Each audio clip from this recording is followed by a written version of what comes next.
حضرت ابو درداء رضی اللہ تعالیٰ عنہ فرماتے ہیں کہ 3 چیزیں ایسی ہیں کہ ان کو جب میں سوچتا ہوں تو ان پر مجھے ہنسی آتی ہے، اور 3 چیزیں ایسی ہیں کہ ان پر مجھے تعجب ہوتا ہے اور رونا آتا ہے۔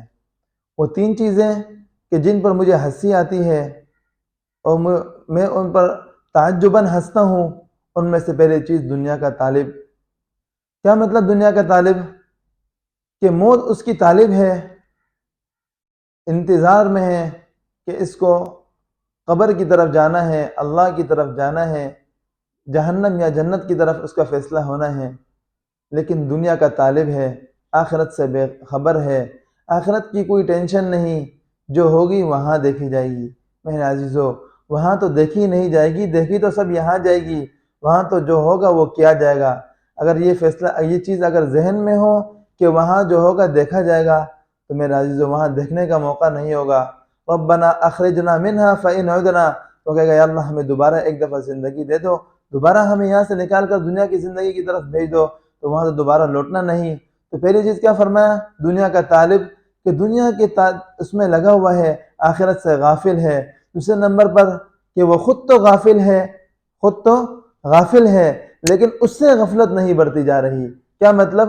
ابو درداء فرما رہے ہیں خود تو غافل ہے، رضی اللہ تعالیٰ عنہ فرما رہے ہیں خود تو غافل ہے لیکن اس سے غفلت نہیں برتی جا رہی۔ مطلب یہ ہے کہ وہ آخرت سے غافل ہے، قیامت سے غافل ہے، میدان حشر سے غافل ہے، دوزخ اور جنت اور جہنم سے غافل ہے، لیکن سب چیزیں اس کے انتظار میں ہیں۔ قیامت بھی آنی ہے، قبر میں بھی اترنا ہے، قیامت اس کے سامنے ہوگی، جہنم اور جنت اس کے سامنے ہوگی، اور وہ سب چیزوں سے غافل ہے، تو اس کو ان چیزوں سے غفلت نہیں ہونی چاہیے۔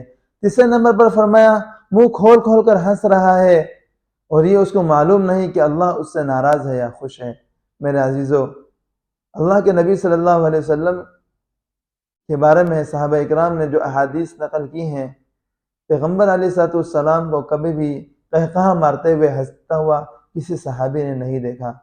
لیکن آج جب ہم دوستوں کی چائے کی محفلوں میں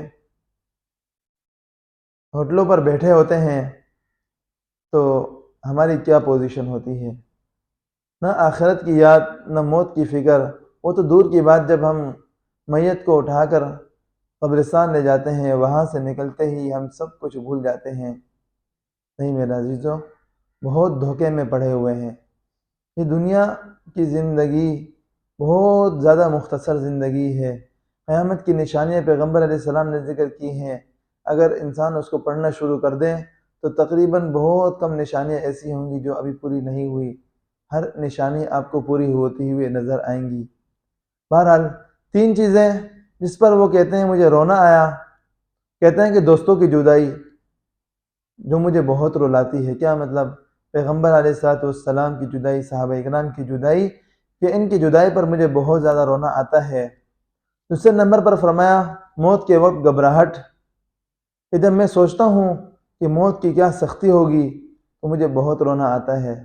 ایک اور حدیث ہے پیغمبر علیہ السلام کی جس کا مفہوم ہے کہ انسان کی جب روح نکالی جاتی ہے اس کی حالت یہ ہوگی کہ اگر ایک چادر کو لیا جائے اور اس کو ایک خاردار، کانٹے دار، بہت سارے کانٹوں والے درخت پڑا ہوا ہو، اور اس چادر کو اس پر بچھا دیا جائے اور پھر اس کو ایک طرف سے آپ زور سے کھینچیں تو وہ چادر جو ہے ان کانٹوں کو چیرتے ہوئے کیسے کھینچ کے آتی ہے، اسی طرح روح جسم سے نکلنے کی کیفیت کو پیغمبر علیہ السلام نے بیان کیا۔ تو میرے عزیزو، کتنی خطرناک بات ہے۔ کیا فرمایا کہ اس پر مجھے بہت زیادہ رونا آتا ہے۔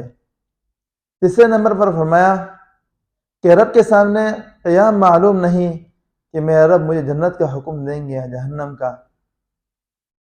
میرے عزیزو، یہ کون کہہ رہے ہیں؟ پیغمبر علیہ السلام کے صحابہ، جن کے بارے میں اللہ خود فرما رہے ہیں رضی اللہ عنہم ورضوا عنہ، اللہ بھی ان سے راضی، وہ بھی اللہ سے راضی۔ لیکن اتنی ٹینشن، اتنی فکر، اتنا غم کیوں ہے؟ کیونکہ انہوں نے اپنی آنکھوں سے پیغمبر کو بھی دیکھا، اپنے آنکھوں سے قرآن کو اترتے ہوئے دیکھا، لیکن ہم نے آج کچھ بھی نہیں دیکھا، لیکن ہم نے سب سنا۔ میرے عزیزو، اللہ رب العزت سے دعا کرتے رہنا چاہیے کہ یا اللہ جب ہم دنیا سے جانے لگیں تو ہماری زبان پر کلمہ طیبہ جاری ہو، ہم اس حال میں آپ سے ملیں کہ یا اللہ آپ بھی ہم سے راضی ہو، ہم بھی آپ سے راضی ہوں۔ میرے عزیزو، ہر وقت انسان کو موت کی فکر کرتے رہنی چاہیے۔ انسان کو بعض دفعہ ہسپتال جا کر دیکھنا چاہیے، قبرستان جا کر، پیغمبر صلی اللہ علیہ وسلم کی حدیث ہے کہ قبرستان جایا کرو، اس سے تمہیں موت کی یاد تازہ ہوگی۔ تو میرے عزیزو،